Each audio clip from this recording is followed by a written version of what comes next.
செய்திகளுக்காக ஆனந்தி. விரிவான செய்திகளை காணும் முன் இன்றைய முக்கிய செய்திகள். புதுச்சேரியில் 3 மையங்களில் நடைபெற்ற தேசிய பாதுகாப்பு அகாடமி தேர்வு 67% பேர் பங்கேற்பு. பொது இடங்களில் மது அருந்தியவர்களை விரட்டிய காவல் ஆய்வாளர், வீடியோ வைரல். சாலையோரங்களில் முறிந்து விழும் நிலையில் உள்ள மரங்களால் ஆபத்து, நடவடிக்கை எடுக்க பொதுமக்கள் கோரிக்கை. புதுச்சேரியில் வரும் 15ஆம் தேதி முதல் மீன்பிடி தடைக்காலம் தொடக்கம். புதுச்சேரியில் 3 மையங்களில் தேசிய அகாடமி தேர்வு இன்று நடைபெற்றது. மத்திய பணியாளர் தேர்வாணையம் சார்பில் 2026ஆம் ஆண்டிற்கான ஒருங்கிணைந்த பாதுகாப்பு சேவைகள் தேர்வு மற்றும் தேசிய பாதுகாப்பு அகாடமி மற்றும் கடற்படை அகாடமி தேர்வு நாடு முழுவதும் இன்று நடைபெற்றது. அதன் ஒரு பகுதியாக புதுவையில் உள்ள கருவடிக்குப்பம் பாத்திமா மேல்நிலைப் பள்ளியில் ஒருங்கிணைந்த பாதுகாப்பு சேவைகள் தேர்வு முதல் அமர்வு காலை 9 மணி முதல் 11 மணி வரையிலும், இரண்டாவது அமர்வு மதியம் 12:30 மணி முதல் 2:30 மணி வரையிலும், மூன்றாவது அமர்வு மாலை 4 மணி முதல் 6 மணி வரையும் நடைபெற்றது. இந்த தேர்வினை 140 பேர் எழுத விண்ணப்பித்திருந்தனர். இதில் 72 பேர் மட்டுமே கலந்து கொண்டு தேர்வு எழுதினர். 68 பேர் தேர்வில் பங்கேற்கவில்லை. இதேபோல முத்தியால்பேட்டை பாரதிதாசன் அரசு மகளிர் கல்லூரி, லாஸ்பேட்டை வள்ளலார் அரசு மேல்நிலைப் பள்ளி ஆகிய 2 மையங்களிலும் இந்த தேர்வு நடைபெற்றது. இந்த 2 தேர்வுகளையும் எழுத மொத்தமாக 612 பேர் விண்ணப்பித்திருந்தனர். இதில் 404 பேர் தேர்வில் கலந்து கொண்ட நிலையில் 208 பேர் தேர்விற்கு வரவில்லை. மொத்தமாக இந்த தேர்வுகளில் பங்கேற்றோர் விகிதம் 67.01% ஆகும்.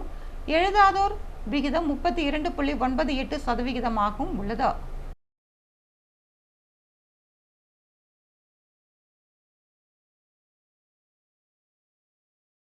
பொது இடங்களில் மது அருந்தியவர்களை விரட்டியெடுத்த காவல் ஆய்வாளரின் காணொலி தற்போது வைரலாகி வருகிறது. புதுச்சேரி கடலோர காவல்படை ஆய்வாளர் தியாகராஜன். இவர் குறித்த காணொலி தற்போது சமூக வலைதளங்களில் வேகமாக பரவி வருகிறது. அந்த காணொலியில் கடற்கரை பகுதிகளில் கூடியிருந்த சிலர் மது அருந்தி கொண்டிருந்த நிலையில் ஆய்வாளர் தியாகராஜன் நேரில் சென்று கடுமையாக எச்சரித்து அங்கிருந்து அகற்றுகிறார். பொது இடங்களில் மது அருந்துவது சட்ட விரோதம் என்றும் பொதுமக்களுக்கு இடையூறு ஏற்படுத்தக்கூடாது என்றும் அவர் கண்டித்து கூறும் காட்சிகள் அதில் இடம் பிடித்துள்ளன. குறிப்பாக குடும்பத்தினருடன் கடற்கரைக்கு வரும் மக்களின் பாதுகாப்பையும் அமைதியையும் கருத்தில் கொண்டு இந்த நடவடிக்கை மேற்கொள்ளப்பட்டதாக கூறப்படுகிறது. இந்த சம்பவம் தொடர்பான வீடியோ சமூக வலைதளங்களில் வைரலாகி காவல்துறை ஆய்வாளரின் இந்த நடவடிக்கைக்கு பலரும் பாராட்டு தெரிவித்து வருகின்றனர். அதே நேரத்தில் பொது இடங்களில் சட்ட ஒழுங்கை பேணுவதற்கான காவல்துறையின் நடவடிக்கைகள் தொடர்ந்து தீவிரப்படுத்த வேண்டும் என்று கோரிக்கையும் எழுந்துள்ளது. சாலையோரங்களில் முறிந்து விழும் நிலையில் உள்ள மரங்களை அப்புறப்படுத்த வேண்டும் என்று கோரிக்கை எழுந்துள்ளது. புதுச்சேரி மாநிலத்தின் சாலையோரங்களில் உள்ள மரங்கள் காய்ந்து கிளைகள் முறிந்து கீழே விழும் சம்பவங்கள் அதிகரித்து வருகின்றன. குறிப்பாக நகரம் மற்றும் புறநகர் பகுதிகளில் இந்த நிலை வாகன ஓட்டிகளுக்கு பெரும் அபாயமாக மாறியுள்ளது. திடீரென்று விழும் கிளைகள் 2 சக்கர மற்றும் 4 சக்கர வாகன ஓட்டிகள் மீது விழும் சூழ்நிலை உருவாகி உயிர் பாதுகாப்பு கேள்விக்குறியாகியுள்ளது. இதனை முன்னிட்டு பொதுமக்கள் அரசு உடனடியாக இது குறித்து நடவடிக்கை எடுக்க வேண்டும் என்று கோரிக்கை விடுத்துள்ளனர். காய்ந்த மற்றும் அபாயகரமான மரங்களை அடையாளம் கண்டு வெட்டுதல், கிளைகளை சீரமைத்தல் மற்றும் சாலையோர மரங்களுக்கு பராமரிப்பு பணிகளை தீவிரப்படுத்த வேண்டும் என்று வலியுறுத்தப்பட்டுள்ளது. விபத்துகளை தவிர்க்க விரைந்து நடவடிக்கை எடுக்க வேண்டும் என்பதே அனைவரின் எதிர்பார்ப்பாகவும் உள்ளது. புதுச்சேரியில் வரும் 15ஆம் தேதி முதல் மீன்பிடி தடைக்காலம் அமல்படுத்தப்படும் என்று அறிவிக்கப்பட்டுள்ளது.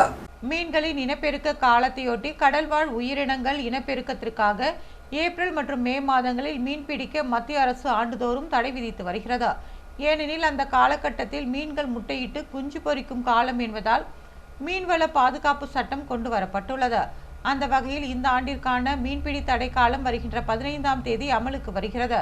கிழக்கு கடல் பகுதியில் புதுச்சேரி கனகச்செட்டிக்குளம் மீனவ கிராமம் முதல் மூர்த்திக்குப்பம் கிராமம் வரையிலும், காரைக்கால் கடல் பகுதியில் மண்டபத்தூர் மீனவ கிராமம் முதல் வடக்கு வாஞ்சூர் மீனவ கிராமம் வரையிலும் வருகின்ற 15ஆம் தேதி முதல் ஜூன் மாதம் 15ஆம் தேதி வரை 61 நாட்கள் தடை விதிக்கப்பட உள்ளது. புதுச்சேரியில் 18 மீனவ கிராமங்களில் 360 விசைப்படகுகளும், ஆழ்கடலுக்கு செல்லும் 50 பெரிய விசைப்படகுகளும் மீன்பிடி தொழிலுக்கு பயன்படுத்தப்பட்டு வருகிறது. தடை காலத்திற்கு இன்னும் 3 நாட்களே உள்ளதால் ஆழ்கடலில் மீன்பிடிக்க செல்பவர்கள் படிப்படியாக கரை திரும்பி வருகின்றனர். மீன்பிடி தடைக்காலத்திலும் படகுகள் சீரமைப்பு, மராமத்து பணிகள் மேற்கொள்ளவும் திட்டமிட்டுள்ளனர். வலைகளை சீரமைப்பது, படகுகளுக்கு வர்ணம் தீட்டுவது உள்ளிட்ட பணிகளை மேற்கொள்ளவும் தயாராகி வருகின்றனர். புதுச்சேரி பாரதி பூங்காவில் அணில் மற்றும் பறவைகள் உணவு உண்பதற்காக பிளாஸ்டிக் டப்பாக்கள் மரக்கிளைகளில் கட்டப்பட்டுள்ளன. புதுச்சேரி நகரின் மையப்பகுதியில் தாவரவியல் பூங்காவும் சட்டசபை அருகே பாரதி பூங்காவும் அமைந்துள்ளது. இங்கு ஊஞ்சல், சறுக்கு மரம் உள்ளிட்ட சிறுவர்கள் விளையாட்டு உபகரணங்கள் உள்ளன. விடுமுறை நாட்கள் மற்றும் மாலை நேரத்தில் பெற்றோருடன் சிறுவர்கள் பூங்காவிற்கு வந்து விளையாடி வருகின்றனர். இரு பூங்காக்களிலும் மரங்கள் அதிகமாக உள்ளதால் இயற்கை சூழ்ந்து காணப்படுகிறது. இதில் குருவி, காகம் உள்ளிட்ட பறவைகளும் அணில்களும் அதிகமாக உள்ளன. பூங்காவிற்கு வருபவர்கள் அணில் மற்றும் பறவைகளுக்கு ஆங்காங்கே உணவு வைக்கின்றனர். தற்போது கோடைக்காலம் தொடங்கிவிட்டதால் வெயிலின் தாக்கம் அதிகமாக உள்ளது. இதனால் தண்ணீர், உணவின்றி அணில், பறவைகள் தவிக்கின்றன. இதை அறிந்த சமூக அமைப்பினர் பறவைகளுக்கு உணவளிக்கும் வகையில் மரங்களில் உணவு மற்றும் தண்ணீர் வைப்பதற்கு பிளாஸ்டிக் டப்பாக்களை வைத்துள்ளனர். இதில் காலை, மாலை நேரங்களில் உணவுகள் வைக்கப்படுகின்றன. மேலும் தாவரவியல் பூங்காவிற்கு வரும் பொதுமக்களும் அதில் உணவுகளை வைத்து அதனை உண்டு பறவைகள், அணில்கள் பசியாறுவதை பார்த்து மகிழ்கின்றனர். புதுச்சேரியில் வெயில் நாளுக்கு நாள் அதிகரித்து வருகிறது. 5 ஆண்டுகளுக்கு ஒரு முறை நடக்கும் சட்டசபை தேர்தல் புதுச்சேரியில் நடந்து முடிந்துவிட்டது. வழக்கமாக கோடை காலத்தில் தான் தேர்தல் நடப்பது வழக்கம். ஆனாலும் புதுச்சேரி யூனியன் பிரதேசம், கேரளம் மற்றும் அசாம் மாநிலங்களில் ஒரே கட்டமாக கடந்த 9ஆம் தேதி வாக்குப்பதிவு நடந்து முடிந்தது. அதுவரை புதுச்சேரி அரசியல் கட்சி வேட்பாளர்கள் சூறாவளி பயணம் மேற்கொண்டு தங்களது அனல் பறந்த பிரச்சாரத்தை நடத்தினர். கடந்த 7ஆம் தேதி பிரச்சாரம் முடிந்து அத்துடன் தேர்தல் திருவிழாவிற்கு முற்றுப்புள்ளி வைக்கப்பட்டது. சூடுபிடித்த தேர்தல் களம் தற்போது அமைதியாகி ஓய்வு நிலைக்கு சென்றுவிட்டது. இனிமேல் 4ஆம் தேதி நடக்கும் வாக்குப்பதிவை மட்டுமே அரசியல் தலைவர்களும் வேட்பாளர்களும் காத்திருக்க வேண்டும். அதே வேளையில் கோடை வெயில் தனது கோர முகத்தை காட்டத் தொடங்கிவிட்டது. தற்போது புதுவையில் நாளுக்கு நாள் கோடை வெயிலின் தாக்கம் அதிகரித்து வருகிறது. காலை 9 மணி முதலே வீட்டை விட்டு வெளியில் தலை காட்ட முடியாத அளவிற்கு வெயிலின் உக்கிரம் வாட்டி வதைக்க தொடங்கியுள்ளது. இதனால் பொதுமக்கள் வீட்டை விட்டு வெளியில் வர அச்சப்படுகின்றனர். மதிய நேரத்தில் வீடுகள் உள்ளேயே அமர முடியவில்லை. அந்த அளவிற்கு வெயிலின் வெப்பம் அதிகமாக உள்ளது. வெயிலின் கொடுமையில் இருந்து தங்களை பாதுகாத்துக் கொள்ள நகர பகுதியில் ஆங்காங்கே உள்ள மரங்களின் அடியில் நின்று பொதுமக்கள் ஓய்வு எடுப்பதை காண முடிகிறது. வெயிலுக்கு இதமாக வெள்ளரிக்காய், தர்பூசணி, பழச்சாறு, ஐஸ்கிரீம் மற்றும் குளிர்பானங்கள் குடித்து உடலில் ஏற்படும் வெப்பத்தை தணிக்கின்றனர். இதனால் சாலையோரங்களில் உள்ள பழம் மற்றும் ஜூஸ் கடைகளில் விற்பனை அதிகரிக்க தொடங்கியுள்ளது. மாலை நேரங்களில் கடற்கரை, பூங்கா போன்ற இடங்களில் மக்கள் கூட்டம் அலைமோதுகிறது. காற்றோட்டமான சூழ்நிலை ஏற்படும் என்பதால் அங்கு மக்கள் செல்கின்றனர். உலக ஹோமியோபதி தினம் கொண்டாடப்பட்டது. ஹோமியோபதி மருத்துவ முறையை உருவாக்கிய ஜெர்மன் மருத்துவர் டாக்டர் கிறிஸ்டியன் ஃபிரெடரிக் சாமுவேல் ஹனிமேனின் பிறந்த நாளை நினைவு கூறும் வகையில் உலக ஹோமியோபதி தினம் ஆண்டுதோறும் ஏப்ரல் 10ஆம் தேதி கொண்டாடப்படுகிறது.